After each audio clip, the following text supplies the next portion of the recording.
TDP, Janasena social media సైకోల వేధింపులు భరించలేక మరణించిన గీతాంజలిని ఇంకా వాళ్లు వదల్లేదు.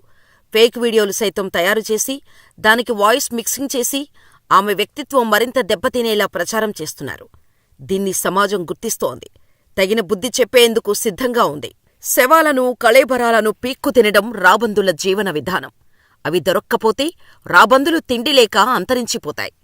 ఇప్పుడు రాజకీయ రాబందు అయిన చంద్రబాబు, ఆయన కుమారుడు సైతం ఇలాగే శవాలను సైతం పీక్కుతింటూ తమ మనుగడ సాగిస్తున్నారు.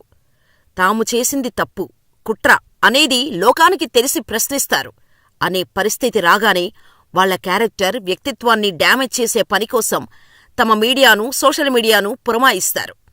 ఆనాడు ఎన్టీఆర్కు వెన్నుపోటు పొడిచి పదవిని లాక్కున్న చంద్రబాబు మీద సమాజం ఉమ్మేస్తుందని గ్రహించి వెనువెంటనే ఎన్టీఆర్కు విలువల్లేవని, స్త్రీలోలుడని, వ్యక్తిత్వం లేని మనిషి అని ఎల్లో మీడియాలో కథనాలు రాయించి ఆయన్ను దించేయటం మంచిదే అని ప్రజలను నమ్మించారు.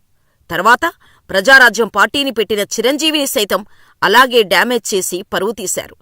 నేడు గీతాంజలి అనే మహిళను ఘోరంగా ట్రోల్ చేసి, హింసించి, చంపేసి ఆ తర్వాత కూడా ఆమె వ్యక్తిత్వాన్ని కించపరుస్తూ పోస్టులు పెడుతున్నారు.